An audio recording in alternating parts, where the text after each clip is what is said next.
Organized labor is extremely important to workforce development efforts. And in SkillWorks, we've been fortunate to have the participation of 3 of our largest labor unions in the state: SEIU 1199 Healthcare Workers East, SEIU Local 615, and the Massachusetts AFL-CIO.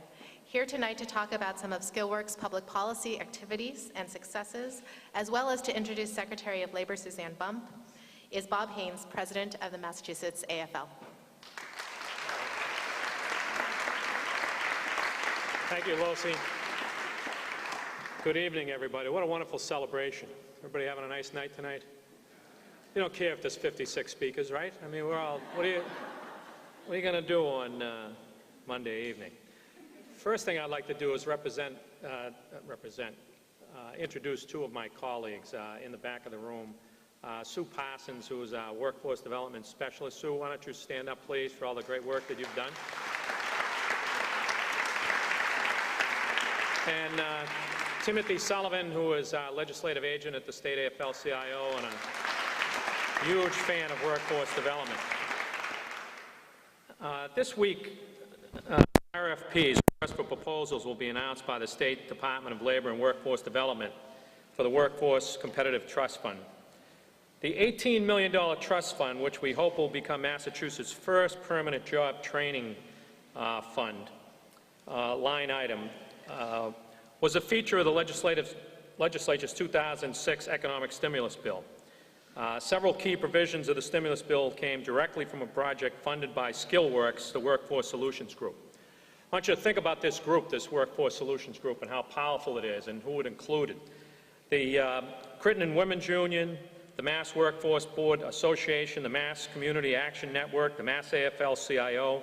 The Workforce Solutions Group is a public policy advocacy coalition dedicated to improving the Massachusetts workforce development system.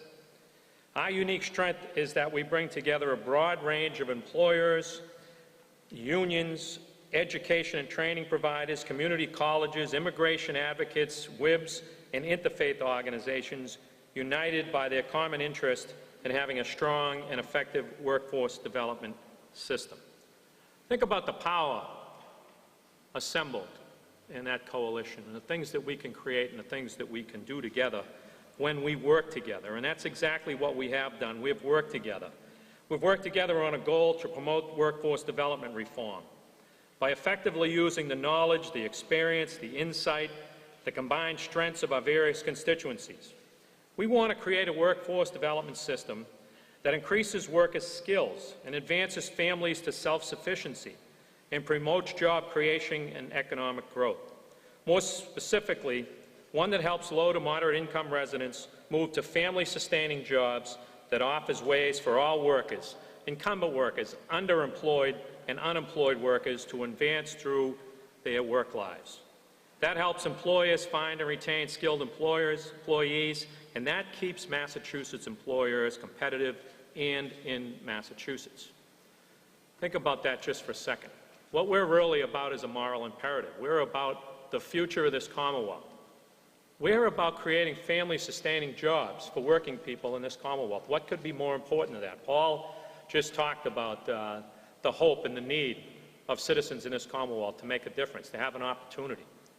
All we're really about is providing opportunity for working people in this state. There is no bigger moral imperative, I think, that we all have to meet than to provide opportunities for our citizens to have family-sustaining jobs. We've carried out regionally based statewide campaign that aligns grassroots organizing.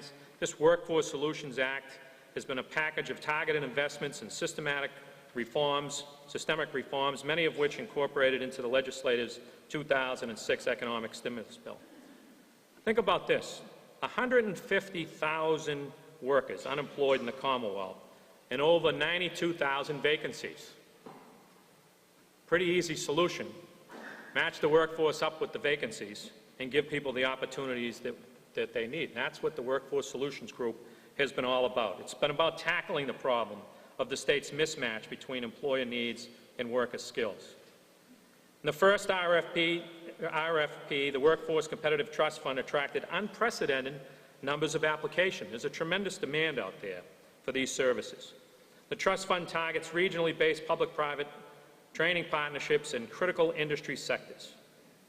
Proposals in the first round included sectoral partnerships made up of employers, unions, WIBs, education providers, community groups, and a total of 20 full-time grants and planning grants were awarded. And interest is high for the next round, which will begin this week. Of course, our goal this year is to make the Workforce Competitive Trust Fund the state's permanently funded line item of at least $11 million. There's some fans. To this end, we specifically appreciate Secretary Bump's strongly stated support of the trust fund, and we hope that the governor and the legislature will follow her good counsel and example. In addition to working to increase investment in the workforce system, Workforce Solutions Group advocates for reform of the system through our involvement in the Workforce Accountability Task Force. In creating the task force, our goals are to bring accountability and alignment to our state workforce development system that can lead to a healthier life for working families and the businesses of the Commonwealth. We should not spend a dollar that doesn't help workers in some fashion, doesn't help employers in some fashion, doesn't help to correct the mismatch that we have in our employment system. Every single dollar ought to be spent in an efficient way to make sure that this system works for working people in this Commonwealth. For their strong support over the years of this project, and especially the work with us, the Economic Stimulus Bill and the Workforce Solutions Act, we thank Representative Bosley and Rodriguez and Teresi and Speaker DeMasi, and Senators Hart and McGee and Senate President Murray. So for all you staff people that are here tonight, make sure you go back and tell them that we're appreciative of all the good work that they do, and to make sure that they do more of it and keep pushing funding to where it really belongs in the workforce development system. We thank them for the crisscrossing tours that they did across the Commonwealth, listening to working people, listening to community-based organizations and employers and unions to get the message that really matters so that we can confront the economic challenge to the entire state of Massachusetts today and in the future.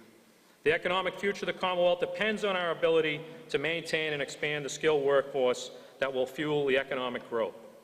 By making strategic investments in true workforce system, by building a continuum of education and training that guides workers from school to career, by demanding accountability and by working collaboratively, we can ensure that our workforce remains the Commonwealth's competitive advantage. You hear over and over and over again about education and training and how smart the people are here in the Commonwealth of Massachusetts. We need to reinforce that idea. We need to give the skills and the training to our new and younger workers and immigrant workers so that they have the opportunity that we have all had. And when business and government and labor and the private sector and public educators and community providers and interfaith and immigrant groups can all agree on the problem, initiatives like SkillWorks provide the structure and support for our solution. Remember back a year ago when Governor Patrick was running to become the governor of the Commonwealth of Massachusetts. That's what he talked about. He talked about taking the best, providing opportunity, giving voice to the citizens of this Commonwealth to provide the solutions for their state, for their families. Think about how important it is for all of us to stand here together. Everybody in this room is an important cog in this machine. Everybody in this room is invested in might be the most important moral imperative of our time, sustaining the families of this Commonwealth. What could be more important than giving people the opportunity to achieve the American dream? It's what our unions are all about. That's what we do day in and day out, advocating for democracy on the job, trying to provide for health insurance, trying to provide for job security, trying to provide for retirement security, trying to provide for education and good housing and opportunities for all our kids. That's what we do. That's what everybody in this room does. And I salute you for that. I salute us, and I encourage us to fight harder and harder. We have spent 16 years in the wilderness. I heard the chuckles. There are a few people There are a few people in this room that have been in the wilderness with me for 16 years as we have fought through this workforce development system to try to get the message to people in state service that people that were on welfare needed to have education and training, that we shouldn't have been pushing them out and sending them out to dead-end jobs before we gave them the opportunity to have the education to get a job that had a good career ladder, that had family-sustaining wages and benefits. That's what we're about. Now we have a governor sitting in the corner office in the Commonwealth. Now we actually have a Secretary of Labor that it's my great privilege to introduce right now. We have a Secretary of Labor. I'm a union guy. I'm a union guy first and foremost because I think what we do on the worker side of the equation is the most important work that you can do. And that is not to denigrate the business side, because I want every person that's an entrepreneur and a business owner to enjoy the greatest success that they can possibly enjoy. I want them to make lots of money. I want them to be very successful so that they can share that with the people who provided the intellectual and physical contribution. We now have a Secretary of Labor that understands that mission of working people, that it's not just the business community that has a government that advocates for them. We have a government now that advocates for the business community and advocates for the worker and the family community. Suzanne Bump has been that person that has been selected by the governor to represent the workforce of this Commonwealth. It's a great privilege for me to introduce a wonderful person, a former legislator, a person that understands the needs and wants and issues of working people in this Commonwealth, somebody that is one of the greatest assets that this governor could possibly have, a great champion of working people. Please welcome Suzanne Bump, Secretary of Labor.